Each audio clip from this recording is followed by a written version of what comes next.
नमस्कार दोस्तों, संस्कृत साधना चैनल में आपका स्वागत है। लघु सिद्धांत कौमुदी के विषय में चर्चा कर रहे थे। प्रतियोगी परीक्षाओं के विभिन्न पाठ्यक्रमों में आपकी लघु सिद्धांत कौमुदी है और इसमें आपने मंगलाचरण के साथ 14 सूत्रों को पढ़ा और किस प्रकार से प्रत्याहार सिद्धि होती है ये आपने सीखा। और इन 14 सूत्रों से ही प्रत्याहार बनते हैं। कौन से प्रत्याहार को किस प्रकार से बनाया जाता है ये सब आपने सीखा। इसके बाद विशेष रूप से मैंने आपको बताया कि वर्णों के उच्चारण स्थान किस प्रकार से हम तैयार कर सकते हैं और उनको आपने सूत्रों के माध्यम से तैयार किया होगा, मैंने आपको बताया। और वर्णों के उच्चारण स्थान से बहुत से प्रश्न आते हैं। यदि आपने ये तैयार कर लिए हैं तो निश्चित ही बहुत से आपके प्रश्न तैयार हो गए होंगे और बहुत सरल तरीके से ये मैंने आपको बताने का प्रयास किया। इसके बाद देखो, वर्णों से संबंधित थोड़ा सा विचार और करते हैं। ये आप देख पा रहे होंगे लघु सिद्धांत कौमुदी संज्ञा प्रकरणम। तो इसको यहाँ से देख लेते हैं। यत्नो द्विधा। यत्न दो प्रकार के इन्होंने बताया। यत्न माने प्रयत्न। तो दो प्रकार के कौन कौन से? तो एक बताया आभ्यंतर और दूसरा बताया बाह्य। माने एक आभ्यंतर प्रयत्न और एक बाह्य प्रयत्न। तो प्रयत्न कितने प्रकार के? दो प्रकार के। कौन कौन से? नंबर 1 आभ्यंतर प्रयत्न और नंबर 2 बाह्य प्रयत्न। तो बाह्य प्रयत्न और आभ्यंतर प्रयत्न, प्रयत्न दो हुए। अब प्रयत्न जो दो हैं उनमें पहला कौन सा है? आभ्यंतर प्रयत्न। तो आभ्यंतर प्रयत्न कितने प्रकार का है? तो वो इन्होंने बता दिया। आद्यः पंचधा। आद्य माने जो पहले नंबर का है, माने आभ्यंतर प्रयत्न, वो पंचधा माने 5 प्रकार का है। 5 प्रकार का आभ्यंतर प्रयत्न। कौन सा? स्पृष्ट, ईषद स्पृष्ट, ईषद विवृत, विवृत और संवृत। ये 5 हैं। इनमें संधि हो रही है। ये सबसे पहला है स्पृष्ट, फिर ईषद स्पृष्ट, फिर ईषद विवृत, ठीक है, फिर है विवृत और फिर है संवृत। संवृत। तो ये 5 हैं। स्पष्ट, ईषद स्पष्ट, ईषद विवृत, विवृत और संवृत। तो आभ्यंतर प्रयत्न कितने प्रकार के? 5 प्रकार के। स्पष्ट, ईषद स्पष्ट, ईषद विवृत, विवृत और संवृत। तो तत्र स्पष्टम प्रयत्नम स्पर्शानाम। तो जो 5 हैं उनमें सबसे पहला है स्पष्ट। तो स्पष्ट किनका है? तो स्पर्श। स्पर्श संज्ञा जिन अक्षरों की है उनका आभ्यंतर प्रयत्न क्या है? स्पष्ट है। ईषद स्पष्ट मंतस्थानाम। ईषद स्पष्ट किसका है? अंतस्थ वर्ण। जिन अंतस्थ वर्ण जो हैं उनका आभ्यंतर प्रयत्न ईषद स्पष्ट है। और ईषद विवृत मूष्मणाम। ऊष्माण जो अक्षर हैं उनका ईषद विवृत है। और विवृतम स्वराणाम। और स्वर जो हैं उनका आभ्यंतर प्रयत्न विवृत है। और ह्रस्वस्या वर्णस्य प्रयोगे संवृतम। ह्रस्व जो आकार है उसका संवृत है। तो स्पष्ट स्पर्श का है। अब स्पर्श क्या है? स्पर्शों को भी तो देखना पड़ेगा। तो स्पर्श देख लीजिए। स्पर्श कौन कौन से अक्षर हैं? तो स्पर्श के लिए इन्होंने बता दिया कि कादयो मावसानाः स्पर्शाः।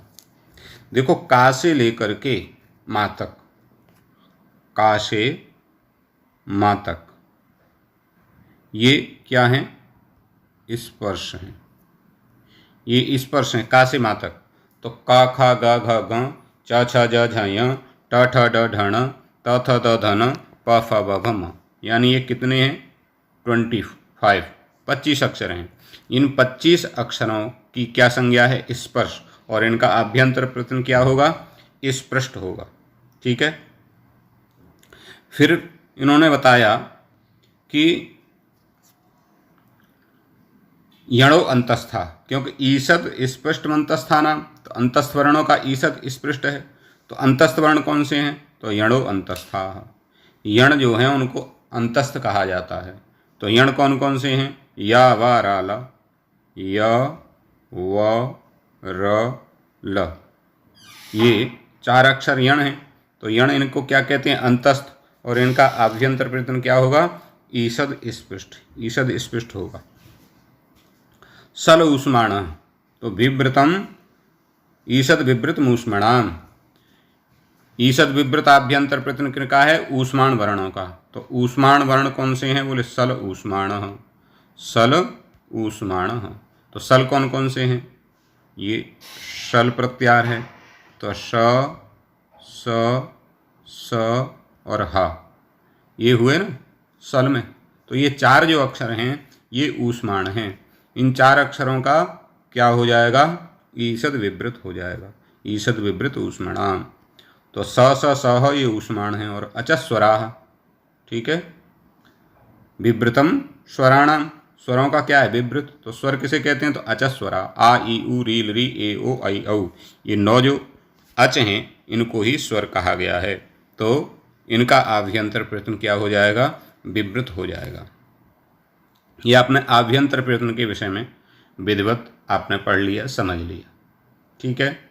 अब दूसरा प्रयत्न 2 थे ना, एक आभ्यंतर प्रयत्न, एक बाह्य प्रयत्न। तो आभ्यंतर प्रयत्न 5 प्रकार के होते हैं, और 5 प्रकार के किस तरह से हैं ये आपने पढ़ लिया, ठीक है। अब कहा बाह्य प्रयत्नस्तु एकादशता, दूसरा जो प्रयत्न है बाह्य प्रयत्न वो कितने प्रकार का है, तो बताया 11। कौन कौन से, बोले विवारः, संवारः, श्वासो, नादो, घोषो, अघोषो, अल्पप्राणो, महाप्राण, उदात्त, अनुदात्त, स्वरित, ये 11 प्रकार के हैं। तो बाह्य प्रयत्न कितने प्रकार के होते हैं, 11 प्रकार के होते हैं, ये प्रश्न बनता है। अब कौन से अक्षर का कौन सा बाह्य प्रयत्न होगा, तो इन्होंने बता दिया, खरो, विवारा, श्वासा, घोषाश्च। खर प्रत्याहार में जितने अक्षर आएंगे, ख फ छ ठ थ च ट थ क प स स, ये जो अक्षर हैं खर प्रत्याहार के, इनका बाह्य प्रयत्न क्या होगा, विवार, श्वास, अघोष। अब खायत्य से बाह्य प्रयत्न कहा तो विवार, श्वास, अघोष, ऐसे पूछ लिया जाएगा। दूसरा बताया हसः, संवारा, नादा, घोषाश्च।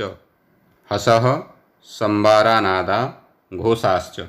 हस प्रत्याहार में जितने भी अक्षर आएंगे, हय वर ल यम गण न झ भ घड़ ध ज ब गड़ ध, यहाँ तक। तो इसमें जितने भी अक्षर आएंगे उनका क्या हो जाएगा, संवार, नाद, घोष, संवार, नाद, घोष हो जाएगा। हय बरट से लेकर के जब गड़ के साथ तक इस हस प्रत्याहार में जितने भी अक्षर आएंगे उनका बाह्य प्रयत्न क्या हो जाएगा, संवार, नाद, घोष, ठीक है। अब ये 9 हो गए, विवार, श्वास, अघोष, संवार, नाद, घोष, उदात्त, अनुदात्त, स्वरित, 9 हो गए। अब ये अल्प प्राण और महाप्राण बचे। तो वर्गाणाम प्रथम तृतीय पंचमा यणश्चाल्प प्राण, वर्ग जो हैं हमारे 5, कवर्ग, चवर्ग, टवर्ग, तवर्ग, पवर्ग, ये 5 जो वर्ग हैं, तो इन 5 वर्गों का पहला अक्षर, फिर तीसरा अक्षर, पहला और तीसरा अक्षर और पंचम अक्षर, प्रथम तृतीय पंचमा, और य व र ल, य व र ल, इनका क्या हो जाएगा, अल्प प्राण हो जाएगा। और वर्गाणाम द्वितीय चतुर्थौ सलश्च महाप्राण, वर्गाणाम द्वितीय चतुर्थौ सलश्च महाप्राण, वर्गों का दूसरा अक्षर और चौथा अक्षर, और सल माने स, स, स और ह, इनका क्या हो जाएगा, इनका महाप्राण हो जाएगा। तो ये महाप्राण, अल्पप्राण अक्षर पूछ लिए जाते हैं कि इस अक्षर का कौन सा प्राण है, या महाप्राण संज्ञक इसमें कौन सा अक्षर है। कोई अक्षर आपको दे दिए जाएंगे 4, और उनमें से पूछ लिया जाएगा कि इसमें महाप्राण अक्षर कौन है। तो ये महाप्राण और अल्पप्राण की विधिवत आपको तैयारी करनी चाहिए। मैं समझता हूँ कि ये ठीक तरह से आपके समझ में आया होगा। ये इन्होंने तालिका भी बना दी है ना। वर्णों के उच्चारण स्थान की तालिका है जो आपको बताया कि कंठ, तालु, मूर्धा, दंत, ओष्ठ, नासिका, कंठ तालु, कंठोष्ठ, दंतोष्ठ, यहाँ तक ये आपको मैं पहले वीडियो में बता चुका हूँ वर्णों के उच्चारण स्थान के विषय में। ये आभ्यंतर प्रयत्न बताए इन्होंने और बाह्य प्रयत्न बताए। देख लीजिए, ये आभ्यंतर प्रयत्न क्या है? स्पष्ट। वर्णों की संज्ञा क्या है? स्पर्श। स्पर्श संज्ञा कौन कौन सी है? तो का से लेकर के माँ तक, का से लेके माँ तक जितने भी अक्षर हैं, का से लेके माँ तक, ये जो 25 अक्षर हैं इनकी स्पर्श संज्ञा है। तो इनका क्या है? आभ्यंतर प्रयत्न क्या है? स्पष्ट है। अंतस्थ यावाराला इनका ईषद स्पष्ट है। सा सा साहा इनका ईषद विवृत है। और आ ए ओ ऐ औ ये जो हैं अच, ये इनका विवृत है, ह्रस्वकार का संवृत है। अब ये इन्होंने बाह्य प्रयत्न भी बता दिए। बाह्य प्रयत्न अल्प प्राण, क्योंकि वर्गों का पहला अक्षर ये अल्प प्राण, दूसरा अक्षर ये महाप्राण, तीसरा फिर अल्प प्राण, चौथा फिर महाप्राण, और इस प्रकार से इन्होंने ये बताए हैं। और विवार श्वास अघोष, देखो खरो विवारा श्वासा अघोषाश्च, खर है ना। तो खर में जो अक्षर आएंगे तो ये खर में है, ख, फ, छ, ठ, त, च, ट, त, क, प, ये खर खर के हैं। तो इनका क्या है? विवार, श्वास, अघोष और अल्प प्राण है। इनमें से देखो 5 का अल्प प्राण है और 5 का महाप्राण है, क्योंकि ये वर्गों के पहले और दूसरे अक्षर हैं। खर प्रत्याहार में कौन कौन से अक्षर हैं? वर्गों के पहले और दूसरे अक्षर हैं। तो उनका क्या हो जाएगा? विवार, श्वास, अघोष, और पहले अक्षर जो है उनका हो जाएगा अल्प प्राण और दूसरे अक्षर जो है उनका हो जाएगा महाप्राण। आगे हसह संबारा नादा घोषाश्च, तो हस प्रत्याहार में जो अक्षर आए तो तीसरे और 5वें आए, तो इनका क्या हो गया? संबार, नाद, घोष। ठीक है, तो इनका ये दोनों का अल्प प्राण है, तीसरा और 5वां। और चौथे की लाइन इन्होंने अलग बना करके दे दी है, ये भी हस में ही आते हैं। तो संबार, नाद, घोष हो गया, इनका महाप्राण हो गया। ठीक है। यावाराला, तो यावाराला किस में आते हैं? तो ये हस में आते हैं। तो इनका भी संबार, नाद, घोष और यणस्य अल्प प्राणा, तो अल्प प्राण है, और संबार, नाद, घोष ये बाह्य प्रयत्न है। सा सा साहा का ये खर में आते हैं, तो विवार, श्वास, अघोष ये बाह्य प्रयत्न हो गया और महाप्राण हो जाएगा। ठीक है। तो इस प्रकार से ये आभ्यंतर प्रयत्न और बाह्य प्रयत्नों को आपने देखा।